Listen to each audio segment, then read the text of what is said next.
Rahim. Today's topic of discussion is continuing clinicals of oral regions. तो oral regions के बाकी clinicals को हम इस वीडियो में कवर करेंगे। तो वो कौन कौन से क्लिनिकल्स हो गए?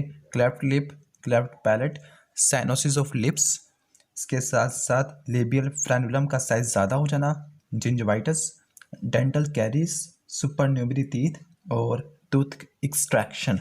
तो वन बाय वन हमने क्लिनिकल को स्टार्ट करना है। तो हम क्लिनिकल को स्टार्ट करते हैं क्लेफ्ट लिप और क्लेफ्ट पैलेट से। तो सबसे पहले जो क्लिनिकल होगा उसका नाम होगा cleft lip plus cleft palate. दोनों ही कॉन्जेनिटल एनोमली होती है।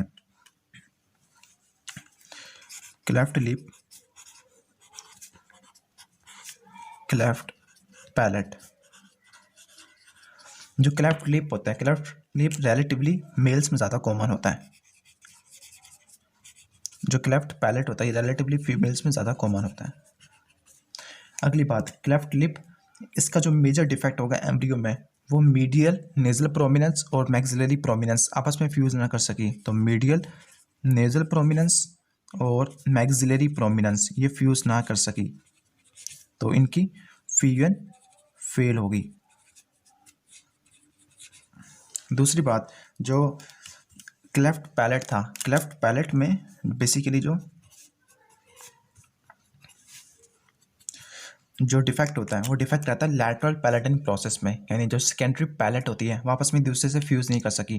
तो lack of fusion of secondary palate, secondary palate की जो फ्यूजन है वो फेल हो गई है।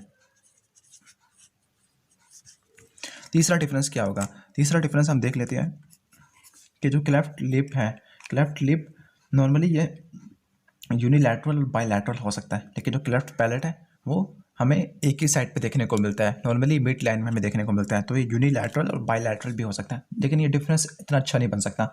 दूसरा ये आगे देख लेते हैं कि जो क्लेफ्ट लिप है वो ज़्यादा से ज़्यादा क्या हो सकता है या कम से कम क्या हो सकता है, यानी इसकी रेंज क्या है। तो इसकी जो रेंज होती है क्लेफ्ट लिप की ये हो सकती है कि छोटा सा नोच हो, ट्रांजिशनल जोन। ट्रांजिशनल जोन ये वो जोन है जहाँ पर दो एरिया लिप के आपस में क्या करते होते हैं, दूसरे से कम्युनिकेट करते होती है। एक होता है ओरल एरिया, दूसरा होता है क्यूटेनियस एरिया। तो यहाँ पे एक ट्रांजिशनल एरिया में हमें ज़्यादा से ज़्यादा हमें क्या क्लेफ्ट लिप देखने को मिल सकता है, क्या कम से कम हमें ट्रांजिशनल जोन के अंदर नॉच देखने को मिल सकती है। तो यहाँ पर जिसकी रेंज होगी वो रेंज होगी ये होगी कि स्मॉल नॉच ट्रांजिशनल जोन में हो या फिर ज़्यादा से ज़्यादा हमें एंटायर क्लेफ्ट लिप हमें देखने को मिले जो नोज तक एक्सटेंड करे। तो इसकी रेंज कुछ इस तरह से होगी, entire cleft lip extending into nose. तो उसकी रेंज कुछ इस तरह से होगी। लेकिन जो क्लेफ्ट पैलेट होगा, क्लेफ्ट पैलेट, उसकी रेंज ये हो सकती है कि या तो यूवुला के अंदर माइनर डिफेक्ट हो या फिर यूवुला से एक्सटेंड करता हुआ वो एल्व्यूलर प्रोसेस ऑफ मैक्सिला तक जाए। तो यहाँ पे देख सकते हैं हम, तो कम से कम या फिर माइनर से माइनर हमें ये देखने को मिल सकता है कि यूवुला के अंदर कोई डिफेक्ट हो, या फिर ज़्यादा से ज़्यादा ये हो सकता है कि वो डिफेक्ट क्लेफ्ट पैलेट को एक्सटेंड करते हुए एल्व्यूलर प्रोसेस ऑफ मैक्सिला तक चला जाए, एल्व्यूलर प्रोसेस ऑफ मैक्सिला तक चला जाए। तो ज़्यादा से ज़्यादा हमें ये डिफेक्ट देखने को मिल सकता है। तो ये था क्लेफ्ट लिप और क्लेफ्ट पैलेट। बाकी हमने इसको एमडीयू में कवर करना है। तो पहला क्लिनिकल तो हो गया हमारा क्लेफ्ट लिप और क्लेफ्ट पैलेट के दरमियान डिफरेंस। अगला क्लिनिकल स्टार्ट करने वाले हैं cyanosis of lips. Next clinical should be cyanosis of lips. सबसे पहले साइनोसिस की डेफिनेशन का पता होना चाहिए हमें कि इसकी डेफिनेशन क्या होती है। साइनोसिस की डेफिनेशन होती है ब्लूइश या फिर dark bluish appearance of lips and mucous membrane. तो यहाँ पे लिख सकते हैं हम डार्क ब्लूइश या फिर पर्पलिश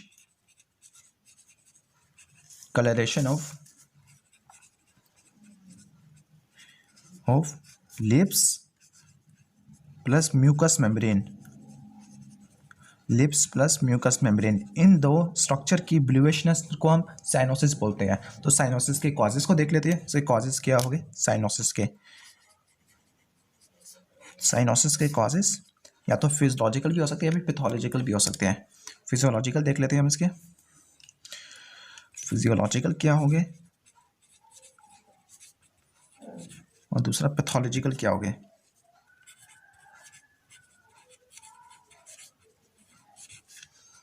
फिजियोलॉजिकल ये हो सकता है कि कोल्ड इन्वायरमेंट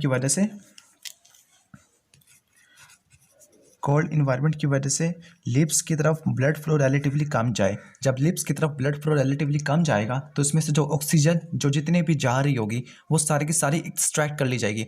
जब जितनी ऑक्सीजन एक्सट्रैक्ट कर ली जाएगी तो फिर जो हीमोग्लोबिन होगा वो डीऑक्सी हीमोग्लोबिन के फॉर्म में होगा। जब हीमोग्लोबिन डीऑक्सी के फॉर्म में होगा तो इसका रंग होता है ब्लूइशनेस। तो फिर जिसकी वजह से लिप्स का जो कलर होता है वो भी ब्लू हमें देखने को मिलता है। तो फिर कोल्ड इन्वायरमेंट में रिलेटिवली ऑक्सीजन सप्लाई कम जाती होती है, या फिर आप ये कह लें कि ऑक्सीजन की एक्सट्रैक्शन या फिर ऑक्सीजन की यूटिलाइजेशन रिलेटिवली ज़्यादा हो जाती है as compare to blood flow, क्योंकि ब्लड फ्लो थोड़ा सा कम आ रहा है।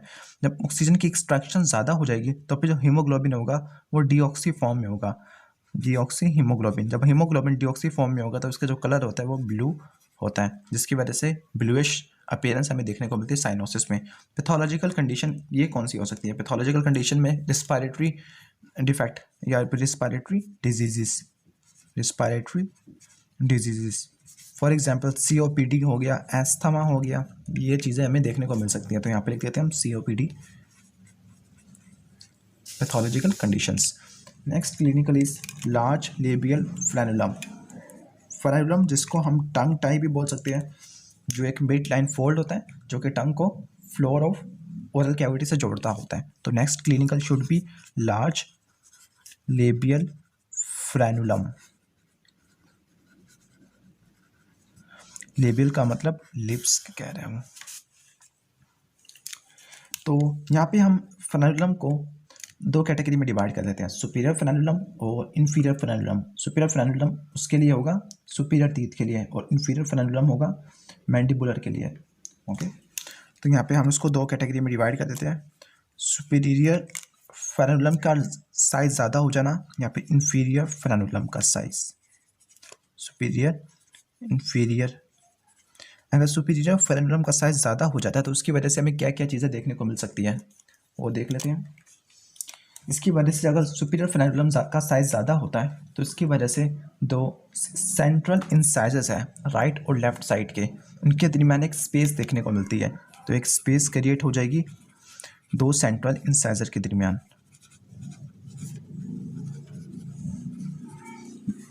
ओके, सेंट्रल, और इसको ट्रीट करने का तरीका यही है कि हम फ्रेनुलम की रिसेक्शन करें, फ्रेनुलम को सर्जिकली तौर पर उसको रिमूव कर दे। तो इस कंडीशन को बोलते हैं फ्रेनुलेक्टमी। फ्रेनुलम को रिमूव कर देना तो उसको बोलते हैं फ्रेनुलेक्टमी। इसकी वजह से फ्रेनुलम का साइज वापस रिस्टोर हो जाएगा। तो सुपीरियर की वजह से स्पेस था दो सेंट्रल इंसाइजर के दरमियान वो ज़्यादा हो गया। इन्फीरियर की वजह से क्या होगा? इन्फीरियर की वजह से ये होगा कि जो लेबियल जिंजिवे हो गए, लेबियल जिंजिवे हो गए, उनके ऊपर पुल फोर्स ज़्यादा अप्लाई होगी। जब पुल फोर्स ज़्यादा अप्लाई होगी तो एक स्पेस क्रिएट हो जाएगी जो नॉर्मल कंडीशन के अंदर नहीं होती। उस स्पेस को बोलते हैं गिंगिवो या फिर गिंगिवल रिसेसिस। गिंगिवल रिसेसिस। और इसकी वजह से हमें जो रूट ऑफ टीथ जो नॉर्मल कंडीशन के दौरान हमें नज़र नहीं आता होता वो भी नज़र आना शुरू हो जाएगा। तो इसकी वजह से एक्सपोजर होगा रूट ऑफ टीथ का।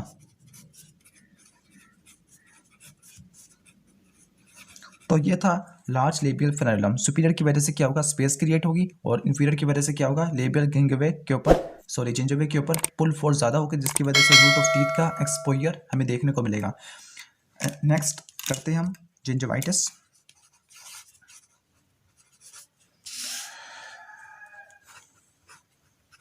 जिंजिवाइटिस का मतलब होता है कि जो जिंजुवे हैं जो कि म्यूकस मेम्ब्रेन की होते हैं, इनकी इन्फ्लेमेशन होना। तो inflammation of gingivae is called gingivitis. तो इसकी डेफिनेशन हम लिख देते हैं यहाँ पर। इसकी डेफिनेशन कुछ इस तरह से होगी, inflammation of gingivae and surrounding connective tissue is known as gingivitis. तो ये तो हो गया इसकी डेफिनेशन कि ये क्या होते हैं। तो यहाँ पे इसकी डेफिनेशन को हम यहाँ से शो कर देते हैं। डेफिनेशन, इसका कॉज क्या होगा, किस कंडीशन में होगा? इसका कॉज यही होगा कि अगर हम सही तरह ओरल कैविटी की सफाई नहीं करते, हाइजीन का प्रॉपर ख्याल नहीं रखते, ओरल हाइजीन का, जिसकी वजह से फूड और दूसरे डेब्रिस मटेरियल जमा होना शुरू हो जाएगा। जो बैक्टीरियल फर्मेंटेशन होगी वहाँ से एसिड प्रोड्यूस होगा, एंजाइम्स प्रोड्यूस हो गए, वो दोनों के दोनों डैमेज कर देंगे जिंजोवे को।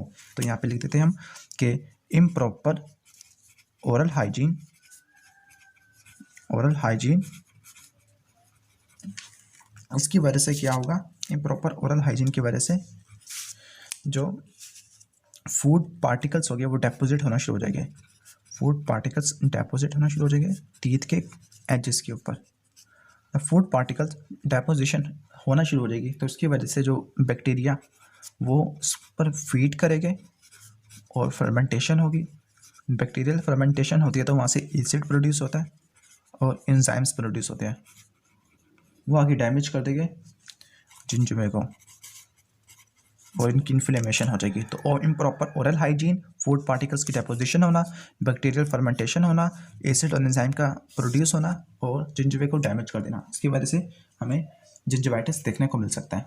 फाइनली ये हो सकता है कि जो जिंजोवाइटिस वो फैल सकता है एल्विलर बोन पर, तो इस कंडीशन को बोलती है डेंटो एल्विलर एब्सेसिस। तो जिंजोवा का इन्फ्लेमेशन होगी वो एल्विलर प्रोसेस ऑफ मैक्सिला या मैंडिबुलर तक फैल सकती है, जिसकी वजह से हमें वहाँ पर पस की कलेक्शन हमें देखने को मिल सकती है। और किसी एक खास जगह के ऊपर पस की कलेक्शन हो तो उसको बोलते हैं एब्सेस। तो जिंजोवे की इन्फ्लेमेशन एल्विलर प्रोसेस तक एक्सटेंड करेगी और वहाँ पर पस की फॉर्मेशन होगी और वो पस जमा होकर एब्सेस बनाएगी। और चूंकि ये एब्सेस ये जिंजोवे और एल्विलर प्रोसेस दोनों के अंदर है तो उसको बोलते हैं dento alveolar abscess, dento alveolar abscess बोलते हैं इसको। तो ये तो हो गया जिंजोवाइटिस। नेक्स्ट हम देख लेते हैं सुपर न्यूमरी टीथ। सिर्फ इसमें एक ही काम की चीज़ है, वो आपको बता देता हूँ मैं। तो यहाँ पे हेडिंग दे देते हैं यहाँ पर सुपर न्यूमरी टीथ, सुपर न्यूमरी, स्पेलिंग गलत हो गया, चलो तो छोड़ देते हैं। सुपर न्यूमरी टीथ या फिर इसको हम बोलते हैं हाइपरडोंशिया। हाइपर का मतलब ज़्यादा और जो डोंशिया है वो डेंटल टिश्यू के लिए इस्तेमाल होता है, हाइपरडोंशिया। यहाँ पर सिर्फ एक ही काम की चीज़ है, वो है एक टीथ जो कि ज़्यादा निकल आएगा। हाइपरडोंशिया का मतलब जो ज़रूरत से ज़्यादा या फिर नॉर्मल नंबर से ज़्यादा टीथ का नंबर ज़्यादा हो जाना, टीथ का नंबर ज़्यादा हो जाना, उसको बोलते हैं हाइपरडोंशिया या फिर सुपर न्यूमरी टीथ। और एक स्पेशलाइज टीथ होता है, उसको बोलते हैं मीजियोडेंस। यहाँ पे आपको नज़र आ रहा होगा एम से, ये जो एम आपको दिखाया हुआ है ये वाला एम, और ये जो एम ये शो कर रहा है मीजियोडेंस टीथ। ये टीथ एसेसरी टीथ है, सुपर न्यूमरी टीथ है और नॉर्मली 20% पॉपुलेशन के अंदर ये देखने को मिलता है। ये जो टीथ होता है ये लेफ्ट साइड की और राइट साइड की सेंट्रल इंसाइजर टीथ के दरमियान में होता है, यानी दो सेंट्रल इंसाइजर टीथ के दरमियान ये टीथ इंट्रैप होता है, तो इसको बोलती है मीजियोडेंस। तो सिर्फ आपने यही याद रखना कि एक सुपर न्यूमरी टीथ जो दो सेंट्रल इंसाइजर के दरमियान में होगा उसको बोलेंगे मीजियोडेंस। मीजियो का मतलब मिडल में होना, डेंस का मतलब डेंटल टिश्यू। तो जो सुपर न्यूमरी टीथ की एग्जांपल है जो हमें देखने को मिलती है हमारे सिलेबस के अंदर वो है मीजियोडेंस, मीजियोडेंस। और इसकी जो शेप होती है वो कुछ पैग लाइक होती है, peg like teeth between the maxillary central incisor teeth, यानी ये सुपीरियर सॉकेट पे होगा, मैक्सिलरी सेंट्रल इंसाइजर टीथ। तो ये सुपर न्यूमरी टीथ की एग्जांपल थी जो सिर्फ एक ही थी। इसके बाद हम नेक्स्ट स्टार्ट करते हैं extraction of teeth. Next should be extraction of teeth. इसमें भी हम काम की चीज़ कर लेते हैं कि कौन सी नर्व्स होती है जिनको प्रिजर्व रखना पड़ता है टीथ की एक्सट्रैक्शन के दौरान। तो दो नर्व्स ऐसी होती है जिनका रिलेशनशिप बहुत इंपॉर्टेंट होता है। तो एक है लिंगुअल नर्व, लिंगुअल नर्व, और दूसरी होगी एल्वियुलर नर्व्स जो कि एंटीरियर मिडल और पोस्टीरियर भी हो सकती है। ठीक हो गया, ठीक हो गया। लिंगुअल नर्व, जो लिंगुअल नर्व होती है उसका इंपॉर्टेंट रिलेशनशिप होता है थर्ड मोलर टीथ के साथ और स्पेसिफिकली इसके मीडियल आस्पेक्ट के जो लिंगुअल नर्व होती है वो थर्ड मोलर टीथ के मीडियल एस्पेक्ट पे ट्रैवल करती है। तो medial aspect of third molar teeth. तो फिर जो सर्जन होंगे उनको इस नर्व के बारे में काफ़ी केयरफुल रहना पड़ेगा जब वो medial aspect of third molar teeth को इनकाउंटर करेंगे। दूसरा होगा एल्विलर नर्व्स।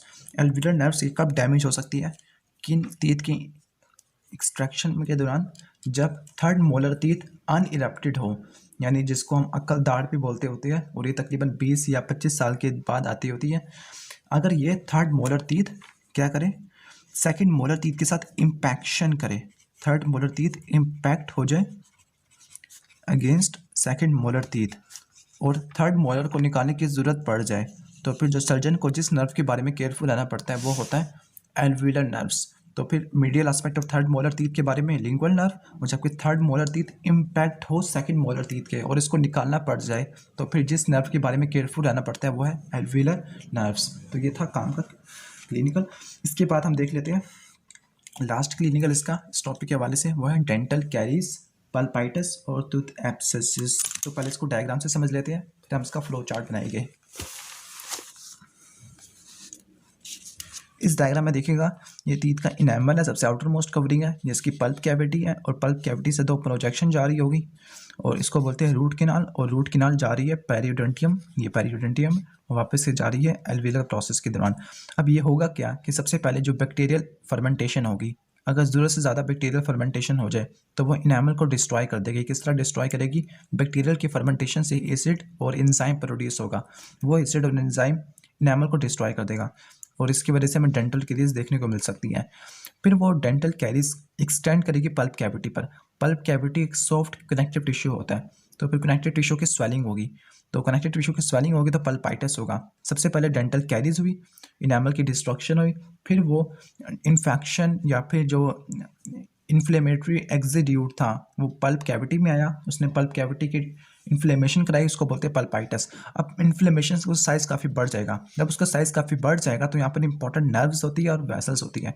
जब नर्व्स को डैमेज करेगा तो यहाँ पे हमें दांत के अंदर दर्द देखने को मिलेगा, या फिर सिंपल टूथ एक देखने को मिलेगा, टूथ एक यानी दांत में दर्द होना। इसके बाद यहाँ पे छोटी छोटी ब्लड वेसल्स भी होती हैं, अगर वो ब्लड वेसल डैमेज होता है तो वहाँ पे पस की फॉर्मेशन होना शुरू हो जाएगी। अगर वहाँ पे पस बनना शुरू होगी तो वो पस जमा होना शुरू हो जाएगी। अगर पस की कलेक्शन हो जाएगी स्पेशलाइज्ड एरिया के अंदर, उसको बोलते हैं एब्सेस। तो यहाँ पे जो एब्सेस होगी पल्प कैविटी के दौरान या पल्प कैविटी के अंदर, वो एब्सेस या फिर पस इस रूट किनाल से होते हुए कहाँ पे चली जाएगी? एल्विलर प्रोसेस ऑफ मैक्सिला पे चली जाएगी और आगे कॉम्प्लिकेशन काफ़ी ज़्यादा बढ़ जाएगी। तो सबसे पहले डेंटल कैरीज का होना, फिर इसके बाद पल्पाइटिस होना, पल्पाइटिस से जो एब्सेस है रूट किनाल से होते हुए एल्विलर प्रोसेस ऑफ मैक्सिला तक जाना।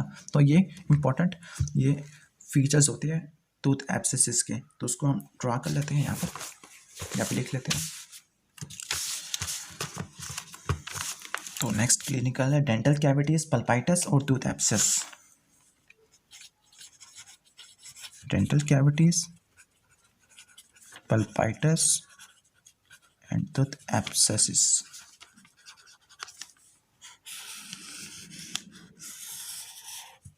डेंटल कैविटीज या फिर सॉरी यहाँ पे डेंटल कैरीज लिखना चाहिए था मुझे, कैविटीज लिख दिया।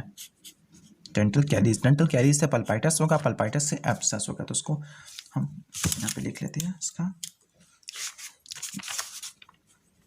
या फिर इसकी एटियोलॉजी, पैथोलॉजी। तो इसकी ये क्या होगा, इसकी वजह से ये होगी कि ओरल बैक्टीरियल फर्मेंटेशन हुई, ओरल बैक्टीरियल फर्मेंटेशन हुई, उसकी वजह से एसिड और एंजाइम प्रोड्यूस हुए, वो उस एसिड और एंजाइम ने हार्ट टिश्यू को, इनेमल को डिस्ट्रॉय कर दिया, डिस्ट्रक्शन ऑफ इनेमल या फिर हार्ट टिश्यू। और ये जब भी होगा जब ओरल हाइजीन सही तरह नहीं हो पाएगी, तो डिस्ट्रक्शन ऑफ ओरल टिश्यू। इसके बाद ओरल टिश्यू की डिस्ट्रक्शन को हम बोलते हैं डेंटल कैरीज। डेंटल कैरीज, जो डेंटल कैरीज होगी वो आगे पल्प कैविटी को डैमेज करेगी, इन्फ्लेम करेगी, inflame the dental cavity, sorry pulp cavity. तो ओरल बैक्टीरियल फर्मेंटेशन से एसिड और एंजाइम प्रोड्यूस हुआ, इसने डिस्ट्रक्शन ऑफ हार्ट टिश्यू। फिर इसके बाद डेंटल कैरीज, फिर इसने पल्प कैविटी के टिश्यू की इन्फ्लेमेशन की, इसके बाद पल्पाइटिस हो गया, पल्पाइटिस की वजह से फाइनली यहाँ पर अगर यहाँ पे नर्व्स डैमेज होगी तो फिर हमें टूथ एक होगा। अगर नर्व्स डैमेज होगी तो टूथ एक यानी दांत के अंदर दर्द होना। दूसरा ये है कि पल्पाइटिस अगर हो गया, अगर ब्लड वेसल डैमेज होती है, ब्लड वेसल्स डैमेज होती हैं तो यहाँ पे एब्सेस की फॉर्मेशन होगी, यहाँ पे एब्सेस की फॉर्मेशन होगी। जब एब्सेस की फॉर्मेशन होगी तो वो एब्सेस रूट किनाल से होता हुआ पेरियोडेंटल टिश्यू तक चला जाएगा, पास थ्रू रूट कैनाल, और ये पेरियोडेंटल टिश्यू तक चला जाएगा। पेरियोडेंटल टिश्यू, तो ये पहुंच जाएगा पेरियोडेंटल टिश्यू तक चला गया। जब ये पेरियोडेंटल टिश्यू तक चला गया तो उसके बाद ये एक्सटेंड करेगा फाइनली, कह सकती है कि alveolar process of maxillary and mandibular bone. तो फिर alveolar process of jaw bone, वहाँ पे ये एब्सेस बनना शुरू हो जाएगी। तो फिर ऐसी एब्सेस को बोलेंगे periapical abscess, periapical abscess. इसको पेरी एपिकल एब्सेस इसलिए बोलते हैं क्योंकि रूट कैनाल से जो एब्सेस एल्वियुलर सॉकेट तक जा रही होगी तो एक फोरामेन के जरिए जाती होती है, उस फोरामेन के जरिए ब्लड वेसल्स और नर्व्स पल्प कैविटी में एंटर या फिर लीव करती हैं, उस फोरामेन को बोलते हैं एपिकल फोरामेन। तो इसी एपिकल फोरामेन की वजह से एब्सेस ट्रैवल कर रही है, जिसकी वजह से इसको बोलते हैं पेरी एपिकल एब्सेस। तो ये फ्लो चार्ट इस तरह से था कि किस तरह ये डेंटल कैरीज एब्सेस कॉज करती है। अब फाइनली हम ये देख सकते हैं कि अगर मैक्सिलरी और मैंडिबुलर टीथ, इनका क्या रिलेशनशिप होता है। तो सबसे पहले हम देख लेते हैं मैक्सिलरी का जो होता है, जो मैक्सिलरी मोलर टीथ है, इनका जो रूट होती है, root of maxillary molar teeth है, मैक्सिलरी मोलर टीथ, वो एक्सटेंड करती होती है in floor of maxillary sinus तक। अब इसकी वजह से होगा क्या, इसके वजह से ये होगा कि अगर टीथ एब्सेस है तो वो साइनोसाइटिस काज कर सकती है, या फिर अगर साइनोसाइटिस हुआ है तो वो टूथ एक यानी दांत का दर्द काज कर सकता है। तो ये रेसिप्रोकल रिलेशनशिप देखने को मिल सकते हैं हमें, root of maxillary molar teeth और फ्लोर ऑफ मैक्सिलरी साइनस। इसके साथ साथ जो रूट होता है मैंडिबुलर टीथ का, रूट ऑफ मैंडिबुलर टीथ,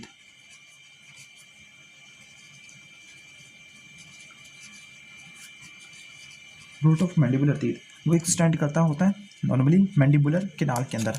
और मैंडिबुलर कैनाल के अंदर क्या क्या कंटेंट होते हैं, तो ये आपको पता होना चाहिए क्या होते हैं कंटेंट मैंडिबुलर कैनाल के अंदर। तो मैंडिबुलर कैनाल के अंदर हो गया तो वहाँ पे नर्व्स की कंप्रेशन होगी। फॉर एग्जांपल यहाँ का अगर एब्सेस होता है मैंडिबुलर टीथ का, तो इसकी वजह से जो मैंडिबुलर कैनाल के अंदर नर्व्स होती है, फॉर एग्जांपल एल्वियुलर नर्व्स होती है, उनकी कंप्रेशन होगी, नर्व्स की कंप्रेशन होगी, नर्व्स की कंप्रेशन होगी, तब भी हमें जो पेन होगा वो एंटीरियर टीथ के अंदर देखने को मिलेगा, एंटीरियर टीथ के अंदर पेन होगा।